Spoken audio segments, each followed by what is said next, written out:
Everyone, this is Arpit Singh. तो आज की वीडियो में रिवाइज कर रहे होंगे डिफरेंट इंटीग्रेशन। जैसे जैसे रिवाइज करवाता जाऊंगा वैसे वैसा विजुअलाइज करते जाइएगा ताकि आपका विजुअलाइजेशन पावर अच्छा हो और एग्जाम में अच्छा परफॉर्म कर सके। तो स्टार्ट करते हैं। मान लीजिए integration of a to b f x d x है। लोअर लिमिट ए है, अपर लिमिट बी है। तो इसका मतलब होता है area under the between the f x and x axis between line x equal to a to x equal to b. तो आपको एक प्रॉपर्टी हम लोग देख लेते हैं यार। Integration of a to b f x d x equal to होता है integration of a to b f x की जगह टी पुट कर दीजिए, एक्स की जगह टी पुट कर दीजिए, तो d x equal to d t हो जाएगा, f t d t. Integration of a to b f x d x, यहाँ पे लोअर लिमिट ए है, अपर लिमिट बी है, तो इसके इक्वल टू होता है, अगर लिमिट चेंज करते हैं, अपर लिमिट को लोअर लिमिट करते हैं, लोअर लिमिट को अपर लिमिट, तो वहां पे नेगेटिव साइन चेंज हो जाता है।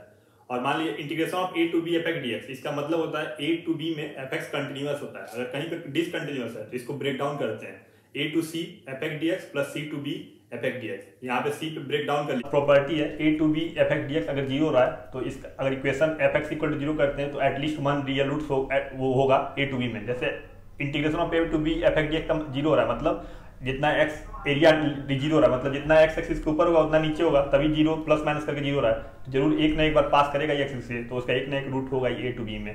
अब सबसे इंपॉर्टेंट प्रॉपर्टी पे देखते हैं, ये अक्सर एग्जाम में पूछता ही रहता है, किंग प्रॉपर्टी। किंग प्रॉपर्टी क्या होता है? Integration of a to b f x d x equal to a to b f of x का क्या करना होता है? Upper limit plus lower limit minus x d x.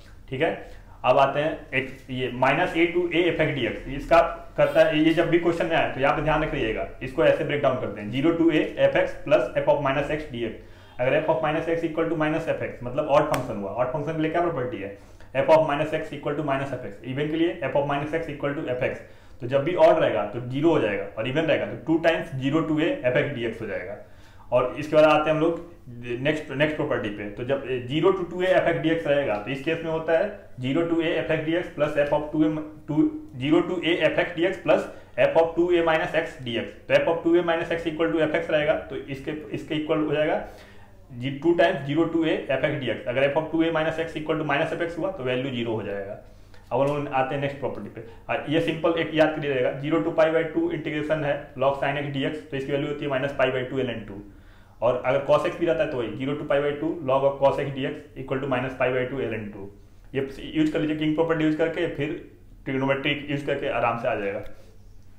अब आते हैं पीरियोडिक फंक्शन। पीरियोडिक फंक्शन क्या होता है? मान लीजिए जीरो जिसका पीरियड एफ एक्स है उसका पीरियड टी है, तो उसको ऐसे डिफाइन करते हैं periodic, f of x plus t equal to f x function which is period t then it is f x plus t equal to f x. तो इसमें जीरो टू एन टी है, lower limit zero है, upper limit n t है, तो integration zero to n t f x d x, इसको लिख सकते हैं एन टाइम्स, एन यहाँ पे इंटीजर है, zero to two f x d x, और एन टी टी यहाँ पे पीरियड एफ एक्स का, और ए प्लस एन टी से बी प्लस एन टी है, तो इसकी सीधी सीधी लिख देंगे integration of a to b f x d x. अगर एन टी से एम टी है, लोअर लिमिट एन टी है और अपर लिमिट एम टी है, तो यहाँ लिख देंगे n minus m zero to t f x d x. ये हमेशा याद रखिएगा क्योंकि जब भी पीरियोडिक होता है तो बहुत इंपॉर्टेंट होता है क्वेश्चन, इस तरीके से सिंप्लीफाई करके जल्दी आप टाइम में कर सकते हैं। साइन एक्स का period two x, cos x का टू एक्स, साइन एक्स का टू पाई, कॉस एक्स का टू पाई, टेन एक्स का पाई, कॉट एक्स का पाई, फ्रैक्शनल पार्ट एक्स का वन, ऐसे क्वेश्चन जब आएगा तो आप आराम से कर लीजिएगा। अब आते हैं नेक्स्ट प्रॉपर्टी पे। देखिए जैसे आप आएगा integration as a limit of sum में क्या करना रहता है? जब भी आपका दिया रहेगा क्वेश्चन में समेशन के फॉर्म में, तो वहां पे आर बाई एन को पुट करिए एक्स, वन अपॉन एन को डी एक्स, और उसके अकॉर्डिंग लिमिट इंटीग्रेशन का लिमिट चेंज कर दिया, upper limit lower limit, r by n को अकॉर्डिंग जो भी आएगा हो जाएगा। अब एक और आता है हम लोग यार derivative of anti derivative function. मतलब एंटी डेरिवेटिव मतलब क्या? इंटीग्रेशन। इंटीग्रेशन को तीन नाम से बोलते हैं, एंटी डेरिवेटिव या प्रिमिटिव या इंटीग्रल। तो इसका डिफरेंशिएशन करना है, मतलब न्यूटन लेबनिज लगाना, तो न्यूटन लेबनिज के लिए क्या डिफरेंशिएट कर देंगे ये। और एस्टिमेशन, मान लीजिए कोई एफ एक्स फंक्शन है वो ए टू बी में कंटिन्यूअस है और उसका रेंज आ रहा है स्मॉल एम से कैपिटल एम, तो integration of a to b f x d x, इसकी वैल्यू होगी small m b minus a से capital M b minus a. और integration of f x d x का मॉड लगाते हैं वो हमेशा छोटा होता है, किससे? अगर एफ एक्स का मॉड लगाते हैं फिर डी एक्स करते हैं, integration of a to b है। ठीक, अगर एफ एक्स बड़ा है, greater than equal to zero है ए टू बी में, तो integration of a to b f x d x करेंगे तो वो भी हमेशा greater than equal to zero होगा। और लास्ट टॉपिक पे हम लोग आते हैं वाली फॉर्मूला। वाली फॉर्मूला क्या होता है? मान लीजिए zero to integration zero to pi by two sin m x d x या cos m x d x, cos के पावर एम है, कॉस एक्स के पावर एम है। तो इस केस में क्या करते हैं? मान लीजिए लोअर लिमिट इसका क्या है? जीरो, और अपर लिमिट क्या है? पाई बाई टू। तो यहाँ पे करते हैं जो ऊपर रहेगा मान लीजिए m है तो m-1 m-3 m-5 up to कितना 1 या 2 होगा, और अपॉन नीचे होगा m-2 m-4 एंड में 1 और 2 होगा इनटू k की वैल्यू 1 होगी किस केस में, अगर m ऑड होगा और m इवन होगा तो k की वैल्यू हो जाएगी π/2।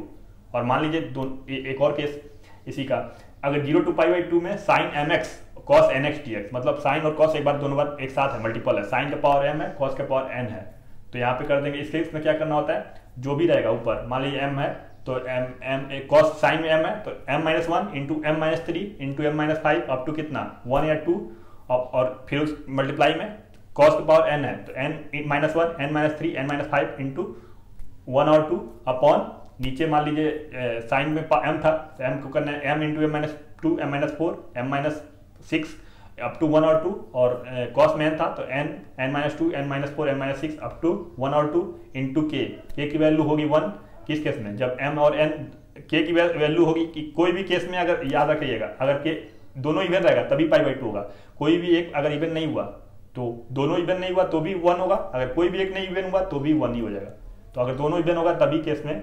π/2 होगा। ठीक है, तो आज का वीडियो हम लोग यहीं पे समाप्त करते हैं, फिर अगले वीडियो में कोई सुपर फास्ट डिवीजन लेके आऊँगा।